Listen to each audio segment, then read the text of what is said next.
안녕하세요. 아내 때문에 인생이 망가진 40대 남성입니다. 결혼에 실패한 뒤로 인생을 완전히 말아먹고 아직도 충격에서 벗어나지 못하고 아들 하나 데리고 아무 희망도 없이 살고 있습니다. 아주 성공한 인생은 아니었지만 순탄하게 살아가던 제가 왜 밑바닥까지 추락하게 되었는지 들어보시면 여러분들도 기가 막히실 겁니다. 제가 아내와 결혼한 뒤에 정말 기가 막힌 경험을 하게 되었습니다. 아내가 저 몰래 다른 남자에게 시집을 가버렸는데요. 이게 도대체 무슨 말인지 이해가 안 되실 겁니다. 저도 처음엔 이런 어처구니 없는 상황을 이해할 수 없었으니까요. 결론부터 말씀드리자면 아내가 저와 결혼하고 동거는 다른 남자와 해버린 것입니다. 그 사실을 알게 된 순간 피가 거꾸로 치솟을 정도로 화가 났지만 그 인간들에게 속수무책으로 당할 수밖에 없었습니다. 그것들은 짐승들도 하지 않는 더러운 짓을 저지르고도 뻔뻔스럽게 모든 잘못을 제게 뒤집어 씌우려고 했습니다. 저는 아버지가 일찍 돌아가시고 홀어머니 밑에서 자랐습니다. 엄마와 저의 불행은 아버지가 돌아가시면서 시작되었죠. 공장에서 작업 반장이었던 아버지는 새로운 기계를 설치하는 과정에서 작업자의 실수로 장비가 오작동되면서 사고로 돌아가셨습니다. 아버지가 돌아가시자 기다렸다는 듯이 고모가 할머니를 꼬드겨서 공장에서 나온 사망 위로금을 가로채버렸습니다. 그 돈은 당연히 엄마가 받아야 하는 돈이었지만 할머니는 세상 물정 모르고 착한 엄마를 속여서 고모에게 줘버렸는데요. 고모는 거기서 만족하지 않고 아버지 명의로 되어 있는 집에 눈독을 들였습니다. 고모가 할머니에게 엄마를 집에서 내보내고 자기랑 같이 살자고 유혹했거든요. 아버지가 살아계실 때도 못된 시누이 노릇을 톡톡히 하던 고모였지만 이런 식으로 저랑 엄마를 배신할 줄은 몰랐습니다. 그 전부터 한겨울에 엄마와 제가 자는 방에 보일러만 끄기도 했고 일부러 세탁기를 고장내 산더미 같은 빨래를 손으로 직접 빨게 만들었습니다. 할머니는 그런 모습을 보고 동정하기는커녕 엄마가 힘들다고 울상을 지으면 나가라는 말만 하셨습니다. 그렇게 힘들면 나가야지. 굳이 왜 여기 버티고 서 있어? 아범이 이제 이 세상 사람도 아닌데 너도 더 늦기 전에 경수 데리고 네 갈 길 가라. 하지만 엄마는 나갈 수 없었습니다. 할아버지는 돌아가시기 전에 집을 아버지에게 주셨기 때문에 어떻게든 재산 분배를 하려고 했죠. 땡전 한 푼도 없었기 때문에 어쩔 수 없었습니다. 엄마가 집에서 안 나가고 버티고 있던 그 해에 유독 눈도 많이 내렸습니다. 수십 년 만에 강추위라고 뉴스에 보도되던 때였죠. 지금도 그 추위가 생각날 만큼 엄청 추웠습니다. 그런 한겨울에도 집이 탐이 난다는 이유 하나만으로 고모는 할머니를 앞세워서 엄마와 저를 집에서 쫓아내려고 했습니다. 그럴 때마다 엄마가 나서서 애원하듯 말하였는데요. 어머님, 제가 갈 데가 어디 있다고 나가라고 하시는 거예요. 그냥 어머님 모시고 이 집에서 살게 해주세요. 어머님이 하라는 집안일 묵묵히 잘해오고 있잖아요.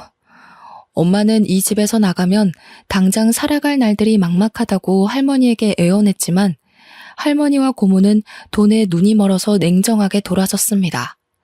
우리도 힘들어서 그래요. 힘들어서. 내가 돈 벌어와서 겨우 입에 풀칠하고 있는데 끝까지 이럴 거예요? 이 집에서 살고 싶으면 우리 오빠처럼 돈을 벌어오던가. 돈 벌어올게요. 이 앞에 있는 슈퍼나 식당에서 일할 테니까 제발 나가라는 말은 하지 말아주세요. 그까지 푼돈 벌어오라는 소리 아니에요. 평생 남자 안 만날 거예요? 엄마가 언니 앞날 생각해서 놓아주려고 하는 건 몰라요? 군말 말고 당장 짐 싸서 나가요. 그때 엄마가 법에 대해서 조금만 지식이 있었다면 할머니와 고모에게 맞대응했을 겁니다. 아버지가 돌아가시자마자 집 명의를 자기 앞으로 돌렸을 텐데 중졸의 전업주부로 살아온 엄마는 세상사에 참 무지했습니다. 그저 할머니와 고모에게 빌면서 애원하다가 한겨울에 거리로 쫓겨나 버리고 말았죠. 당장 갈 곳이 없었던 엄마는 외할머니 집으로 갔습니다. 외갓집은 외할아버지가 몸이 불편한 탓에 형편이 좋지 않아서 다른 거처를 알아봤지만 선택의 여지가 없었습니다. 그때부터 엄마는 저를 키우기 위해 닥치는 대로 일을 하기 시작했는데요. 처음에는 친척의 소개로 아파트에서 청소일을 하시다가 도배 일을 하는 사장님의 도움으로 벽지 도배를 배우게 되었습니다. 엄마는 어린 저를 남부럽지 않게 키우려고 열심히 기술을 배우셨고 1년 뒤에 사장님과 같이 도배 일을 하게 되었죠. 2년에서 3년 차에는 인정받는 도배 기술자가 되어서 사장님께서 조금 도와줄 테니 엄마에게 독립하라는 말씀까지 해주셨습니다. 경수 엄마는 내가 보니까 이제 혼자서 일해도 되겠어. 내가 맡은 구역 떼줄 테니 독립해. 먹고 살 걱정은 없을 거야. 과부 사정은 호라비가 안다는 말처럼 없이 사는 사람들은 서로의 처지를 잘 알아주었습니다. 혼자 애를 키우는 엄마를 위해서 사장님이 자기 구역을 기꺼이 내어주고 도와주었습니다. 그렇게 엄마가 독립한 뒤에 돈을 모아서 전세로 집도 마련했고 경제적으로 어느 정도 자리를 잡게 되었죠. 그런데 제가 중학교에 들어간 5년 뒤에 할머니가 고모에게 쫓겨나서 엄마를 찾아오게 되었습니다. 할머니의 말에 따르면 고모가 몰래 집을 팔아버리고 할머니를 자기 집으로 데리고 가서 식모처럼 부렸다고 하는데요. 집을 판 돈도 나누어 주지 않고 자기 혼자서 독차지하더니 할머니가 돈 이야기를 꺼낼 때마다 고모가 화를 내면서 소리를 질렀다고 합니다. 뭐? 돈을 달라고? 엄마, 지금까지 먹여주고 재워준 것만 해도 얼만데 돈을 달라는 거야. 설마 치매라도 걸렸어? 시끄럽게 돈 타령하지 말고 밥이나 차려줘. 그제서야 할머니는 자기밖에 모르는 표독스러운 고모에게 속아서 이용당했다는 사실을 깨달았습니다. 게다가 고모부는 알코올 중독 기질이 있어서 매일 술에 취해 난동을 피워서 집안이 하루도 조용할 날이 없었을 겁니다. 고모와 고모부는 매일 서로 욕을 하면서 싸웠고 가재 도구들도 부서졌거든요. 그날도 고모가 고모부에게 얻어맞았는지 분을 참지 못하고 할머니에게 손찌검까지 했다고 합니다. 고모의 폭력이 날이 갈수록 심해져서 할머니는 그 집에서 더 있다가는 죽을 수도 있겠다는 생각이 들었다고 하죠. 그 길로 도망을 치듯이 빠져나와서 엄마를 찾아왔다고 하는데요.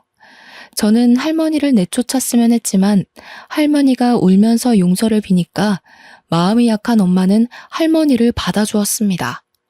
그렇게 불편한 동거를 몇 년 동안 지속하다가 제가 고등학교를 졸업할 무렵에 할머니가 세상을 떠나셨어요. 엄마는 고모에게 장례식에 오라고 연락을 했지만 고모는 전부 다 무시했습니다. 그래서 저희는 할머니가 돌아가신 뒤로 고모와의 인연을 완전히 끊어버렸어요. 몇 년이 지나 대학에서 경영학을 전공하게 된 저는 전자제품에 들어가는 부품을 만드는 작은 중소기업에서 일하게 되었습니다. 처음에는 영업팀에 발령이 나서 근무를 시작했는데요. 저희 회사 부품을 납품하는 거래처를 관리하는 일이 주 업무였습니다. 사람을 상대하는 일이다 보니 술자리가 아주 잦았죠. 그런데 저는 술을 전혀 마시지 못했습니다. 소주 한 잔만 마셔도 얼굴이 벌겋게 달아올랐고 온몸에 두드러기 같은 발진이 돋아나는 특이 체질이었거든요. 그래서 영업 때문에 가져야 하는 술자리가 언제나 부담이 되었습니다. 거래처의 간부들이 술잔을 따라주려고 하면 사정을 설명하면서 정중하게 거절하는 것도 눈치가 보이는 일이었죠. 그래서 영업팀의 최고 술상무였던 팀장이 나서서 저 대신 술잔을 받기도 하였습니다.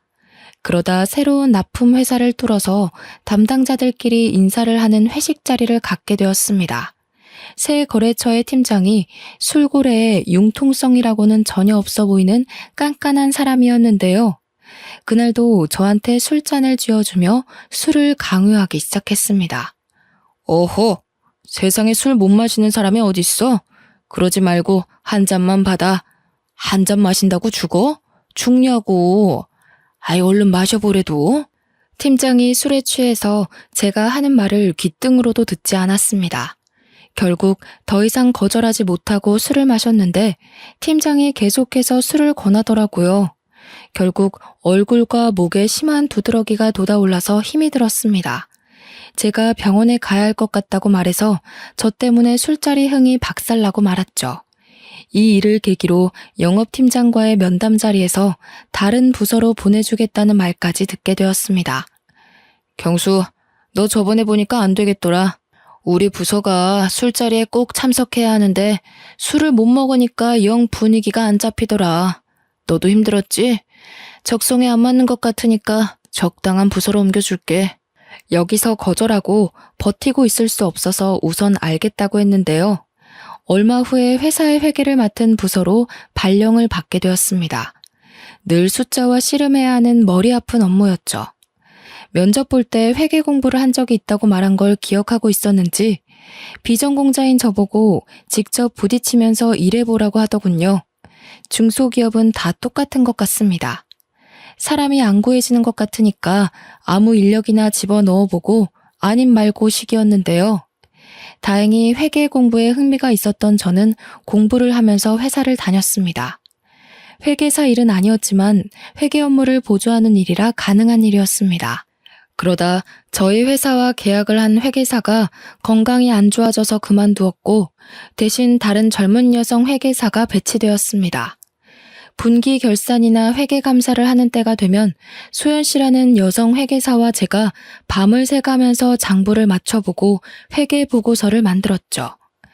그렇게 사이가 친해지다 보니 소연 씨가 다른 회계사들과 참 다르다는 느낌을 받았습니다. 전임 회계사는 모든 업무를 제게 떠넘기고 자기는 형식적으로 검토만 하고 사인했거든요. 그러다가 문제가 생기면 책임을 전부 제게 떠넘겼습니다. 하지만 소연 씨는 엄청난 양의 회계 관련 문서들을 같이 검토했고 의문점이 생기면 제게 물어보면서 보고서를 만들었습니다. 저는 저보다 좋은 대학을 나오고 똑똑하지만 한편으로 검소한 소연 씨가 마음에 들었습니다. 제가 마음의 문을 여니 소연 씨와 업무 외에 사적인 대화도 하게 되었는데요. 소연 씨에게 왜 30이 되도록 사귀는 남자가 없는지 궁금하다고 물으니까 분위기가 이상해지더라고요. 소연 씨는 사귀는 사람 없어요? 남자라면 누구나 소연 씨를 좋아할 텐데 왜 아직 싱글로 남아있는지 모르겠네. 예전에 결혼을 약속한 사람이 있었는데 사고가 있었어요. 지금은 이 세상 사람이 아니에요.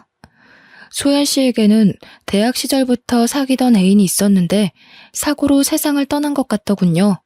대학교 1학년 때부터 같은 과 선배와 사귀면서 결혼을 약속했었다고 합니다. 그런데 결혼식 한 달을 남겨두고 등산에 갔다가 사고를 당해 허망하게 죽었다고 하네요. 그 말을 해주면서 소연 씨의 낯빛이 무척이나 어두워졌습니다. 그 뒤로 남자를 만난 적도 없고 열심히 일만 하면서 살아왔네요. 이제 더 이상 누굴 만날 자신이 없어요. 상처받을까봐 무섭기도 하고. 아니에요, 소연 씨. 굳이 결혼은 안 하더라도 연애는 해야죠. 소연 씨라면 좋은 사람 만날 수 있을 거예요. 저는 이미 소연 씨에게 호감이 있는 상태라서 오히려 트라우마를 보듬고 치유해주고 싶었습니다. 제가 그 후로 적극적으로 저녁 먹자고 하고 주말에도 만나자고 하니까 조금씩 호감을 보이면서 닫혀있던 마음의 문을 열기 시작했습니다. 그렇게 몇 달이 지났을까요? 정식으로 교제를 시작하면서 큰 문제가 생기기 시작했습니다. 소연이 부모님이 대학 교수이셨거든요. 게다가 소연이가 외동딸이라서 저를 엄청 안 좋아하셨습니다.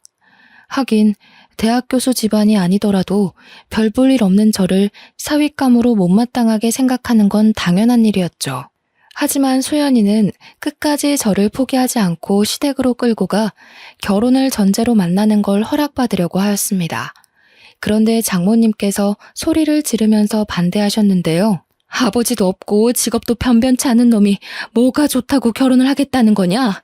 절대 안 돼. 내가 아주 괜찮은 신랑감 골라줄 테니까 당장 헤어져. 장모님께서 자기 눈에 흙이 들어가기 전까지 절대 결혼을 허락할 수 없다고 폭언을 내뱉으셨습니다. 서로에 대한 사랑 하나로 인연을 버텨왔지만 장모님께서 저랑 헤어지지 않으면 호적에서 파버리고 의절하겠다는 경고를 하셔서 저희 사이도 멀어졌죠. 그날 이후로 연락이 뜸했다가 수연이가 먼저 연락해서 헤어지자고 하였습니다. 우리 이제 그만 정리해야 할 것 같아. 이렇게 부모님이 반대하는데 결혼하면 불행할 거야. 그러니까 오빠도 더 이상 나 만나려고 하지 말고 좋은 사람 만나. 예견했던 일이었습니다. 소연이가 눈물을 흘리면서 말하길래 가만히 고개를 끄덕이다가 등을 돌렸죠. 어차피 소연이와 저는 어울리지 않았습니다.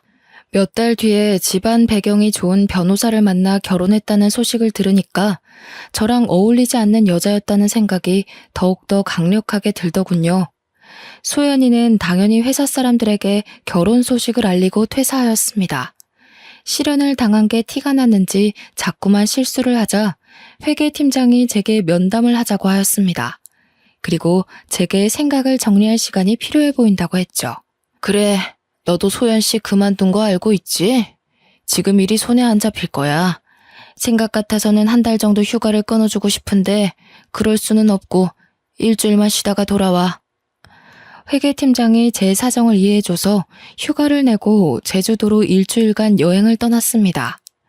제주도에 도착해서 숙소에 짐을 풀고 근처 식당으로 들어갔는데요. 서빙을 하던 여성이 저를 보고 환하게 웃어주더라고요. 안녕하세요.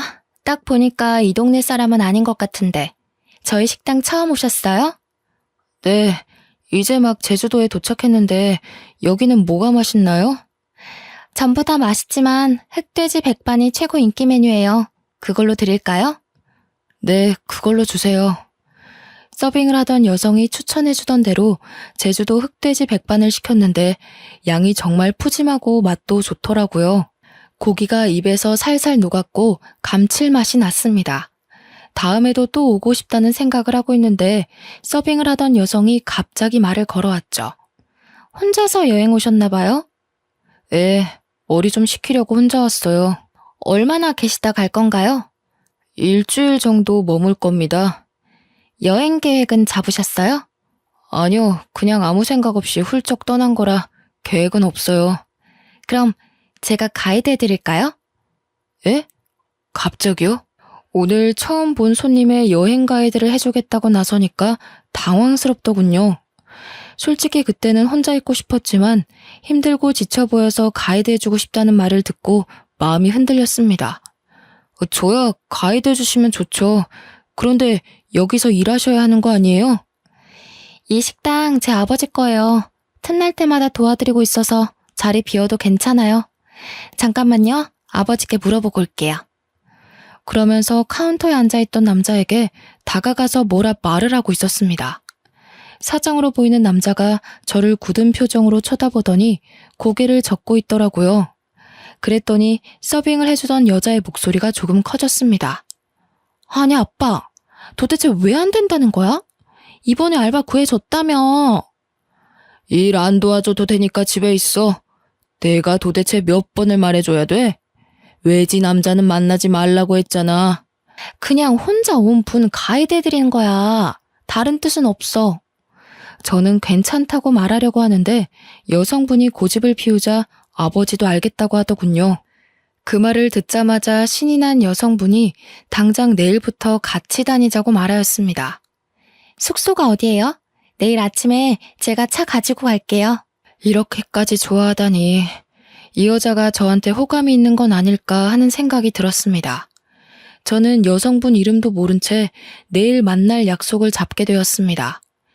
다음날 아침이 돼서야 여성분이 승혜라는 이름을 알려주었습니다. 저보다 어려서 그런지 참 활발하고 적극적인 여성이었습니다. 승혜가 일주일간의 여행 일정을 대신 짜주었거든요. 원래는 아무 계획도 없이 바닷가를 찾아가서 하염없이 멍이나 때리다가 올라갈 생각이었는데 승혜 덕분에 연예인 못지않은 빡빡한 일정 속에서 움직이게 되었죠. 저는 제주 토박이인 승혜를 따라 유명 관광지를 다니게 되었어요. 제주도를 돌아다니면서 알게 된 건데 승혜는 지금까지 제주도 밖으로는 나가본 적이 없다고 하더라고요. 결혼은 꼭 외지 남자와 할 거라고 하길래 농담 삼아서 한마디 던져보았습니다.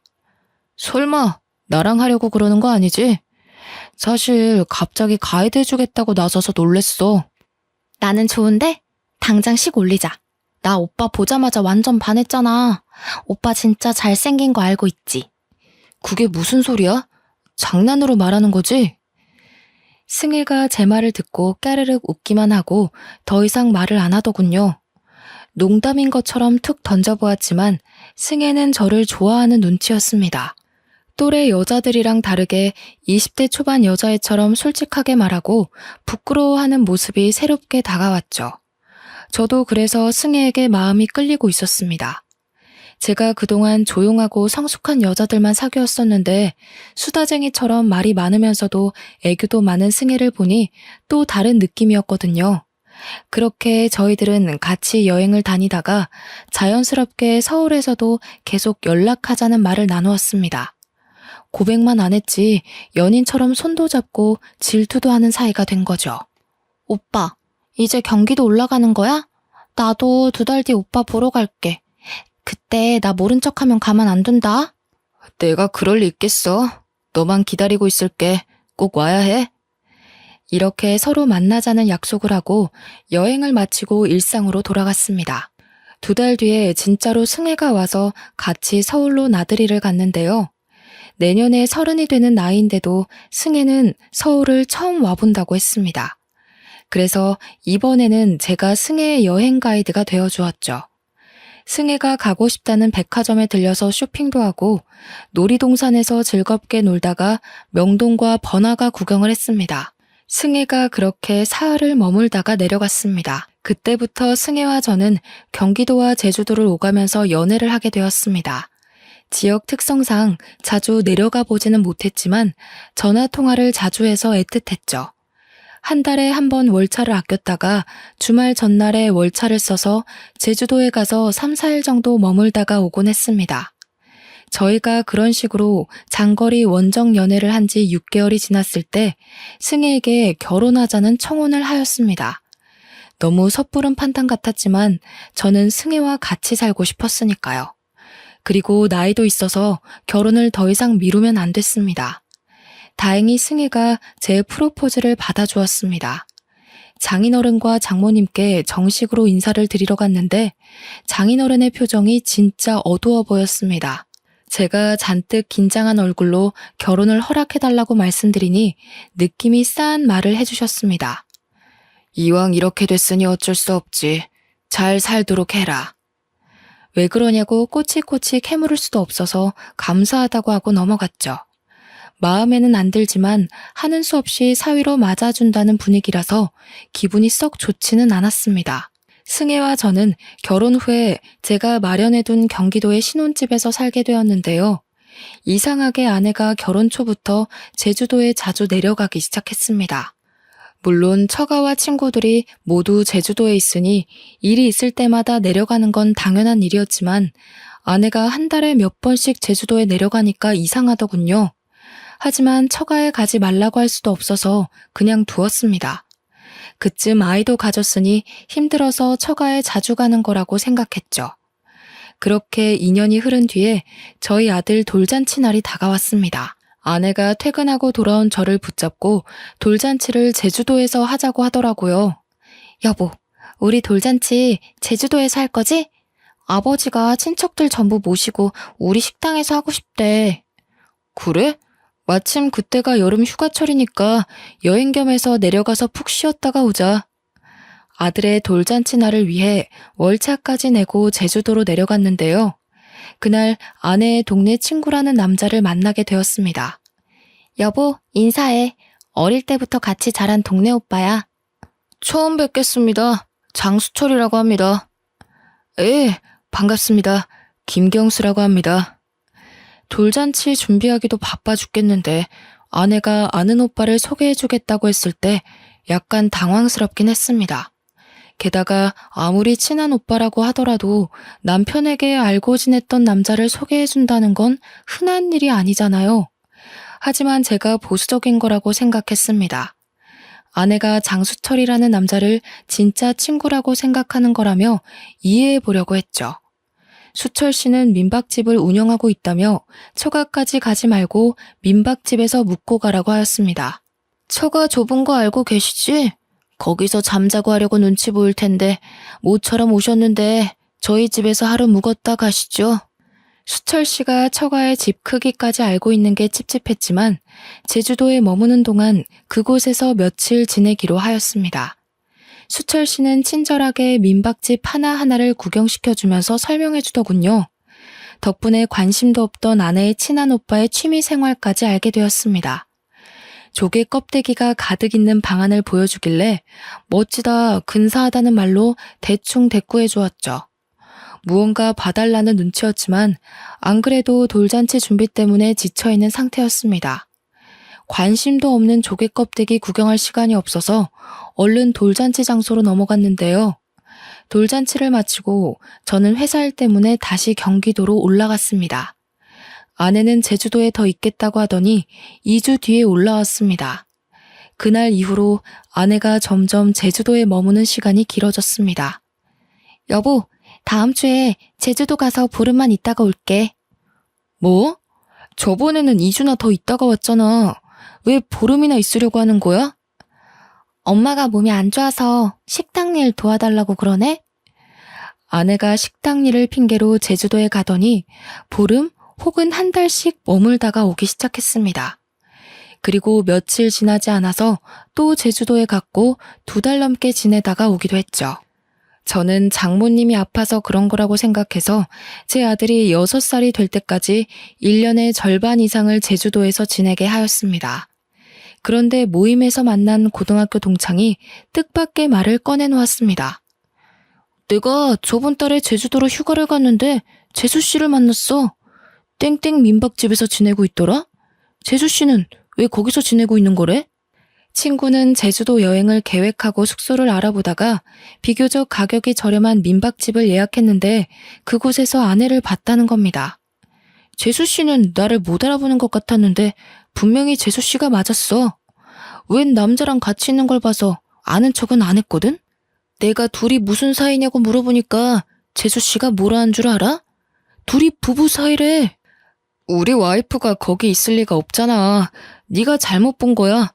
와이프가 거기서 지내더라도 왜 부부 사이라고 했겠어. 우리 와이프 얼굴 까먹은 거 아니야? 저는 친구의 말을 끝까지 믿지 않았습니다. 친구 녀석이 아내를 본 건 7년 전 결혼식장에서 본 게 전부였으니까요. 비슷한 여자를 아내로 착각했을 거라고 생각했죠. 그런데 동창 녀석이 저를 붙들고 확인해보라고 난리를 피웠습니다. 야, 네가 맨날 프로필 사진 가족 사진으로 해놓는데 내가 그걸 모르겠냐? 내가 눈썰미 하나는 끝내주니까 한번 확인만 해봐라. 내가 걱정돼서 그래. 저는 미친 소리 하지 말라고 딱 잡아떼기는 했지만 신경이 쓰이긴 하였습니다. 아내한테 어떻게 말해야 할까 고민하는 사이 제주도에 있던 아내와 아들이 경기도로 돌아왔습니다. 그리고 혹시나 하는 마음에 짐들을 뒤져보았는데요. 제주도에서 몇 주 머물다 돌아온 아들의 주머니에서 의외의 물건을 발견해서 아내가 뭔가 감추고 있다는 확신이 들었습니다. 그래서 제가 아들에게 주머니 속에 든 조개 껍데기가 뭔지 물어보았죠. 아들, 이거 제주도에서 주워온 거야? 누가 준 건 아니고? 누가 준 건 아니고 민박집 아저씨 집에서 가지고 왔어. 민박집 아저씨? 설마 그 장수철 아저씨? 아들 녀석이 맞다고 고개를 끄덕이길래 조개 껍데기를 자세하게 들여다보았습니다. 아니나 다를까 조개 껍데기에는 아내 이름이 선명하게 새겨져 있더군요. 그때 장수철이 운영하고 있는 민박집 방안이 떠올랐습니다. 자기가 특별한 취미를 가지고 있다며 조개 껍데기를 보여주었거든요. 그때는 조개 껍데기가 너무 많고 관심도 없어서 대충 칭찬만 해주고 나온 기억이 있습니다. 그런데 이런 조개 껍데기를 떡하니 두고 저한테 구경을 시켜주었다니 아주 저를 농락한 셈이었죠. 그래서 저는 둘의 사이는 보통 사이가 아닐 거라고 생각했습니다. 저는 아들에게 제주도에서 어떻게 지내왔는지 자세하게 물어보았는데요. 아들의 입에서 충격적인 말이 나와서 지금도 잊을 수가 없습니다. 제주도 가면 항상 그 아저씨 집에서 지냈어. 나는 맨날 딴 방에서 잤고 엄마는 맨날 그 아저씨랑 자는 것 같던데? 아들의 말을 듣는 순간 하마터면 욕설을 내뱉을 뻔했습니다.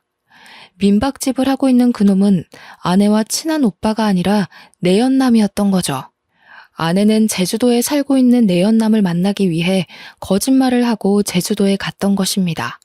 그것도 아들을 데리고 장수철이 지내고 있는 민박집에서 동거를 했다는 사실을 알고 분노가 치밀어 올랐습니다. 당연히 아내에게 가서 왜 이런 짓을 저질렀냐고 따졌는데요. 아내가 처음에는 무슨 말도 안 되는 소리를 하냐며 아니라고 펄쩍 뛰었습니다. 그랬더니 아들놈이 고개를 갸웃거리며 진실을 이야기해 주더군요. 엄마, 왜 거짓말을 해? 그 아저씨 민박집 아니면 안 된다고 했잖아. 내가 할아버지 집에 가자고 해도 아저씨 집에 가서 사랑한다고 뽀뽀도 하는 거 봤어. 엄마가 나한테 아빠도 사랑하고 아저씨도 사랑한다고 해놓고 거짓말하면 안 돼. 아들의 말을 듣고 저는 화가 치밀어 올라 얼굴이 빨개졌고 아내의 얼굴에서는 핏기가 사라져가고 있었습니다. 저는 아들에게 방에 들어가 있으라고 한 다음에 아내의 뺨을 후려갈겼죠. 네가 진짜 제정신이야? 애를 데리고 다니면서 바람을 피워? 어떻게 자식이 보는 앞에서 그런 더러운 짓을 해? 네가 그러고도 인간이야? 아니, 그렇다고 뺨을 때려? 당신 미쳤어? 정우한테도 이런 식으로 알아냈지? 정우가 말할 애가 아닌데 이상하게 당신한테 다 말했더라. 설마 정우 때렸어? 너야말로 머리가 어떻게 된 거 아니니? 내가 정우를 때렸겠어? 정우가 당신 바람 피는 거 보고 정 떨어져서 나한테 털어놓은 거겠지. 우리 정우가 그럴 리 없어. 당신이 자꾸 때리니까 거짓말까지 한 거겠지. 나 정우 앞에서 떳떳해. 당신이 나한테 이럴 자격 없다고. 뭐? 그러면 상간남 소송이랑 이혼 소송 둘 다 시작해봐? 네가 그렇게 떳떳하면 판사님한테 물어보자. 누가 더 떳떳하나? 그래, 그렇게 하자. 증거도 없는데 무슨 수로 소송을 해? 당신 진짜 또라이 아니야? 또라이? 그래, 또라이가 뭔지 보여줄게. 비키라고. 당신이 잘못할 때까지, 털어놓을 때까지 다 거덜낼 거야. 제가 난동을 피우면서 집안 살림을 하나씩 부수기 시작하니까 그제서야 아내가 제 바짓가랑이를 붙잡으며 울음을 터뜨렸습니다. 여보, 잘못했어. 그만해. 그만하라고. 나도 어쩔 수가 없었어. 아버지가 반대하는 바람에. 제가 추궁하니까 아내는 모든 걸 체념하고 왜 이런 말도 안 되는 짓을 저질렀는지 털어놓더군요. 장인어른이 아내를 제주도 밖으로 못 나가게 하고 집착해서였다고 합니다. 아내는 섬이 답답하고 싫어서 육지로 나가고 싶다고 하자 장인이 바로 반대했죠. 승혜, 네가 육지로 나가버리면 이 식당은 누가 운영하니? 뻘소리 하지 말고 넌 수철이랑 결혼해서 식당 물려받을 생각이나 해라. 아빠, 난 누가 뭐라 해도 서울로 갈 거야. 수철 오빠랑 결혼해도 서울로 갈 거라고. 뭐? 서울은 무슨 서울이야? 네가 서울에서 살 돈은 있어? 아빠도 돈이 없어서 서울은 안 된다고 했잖아. 아니, 내가 되게 만들 거야.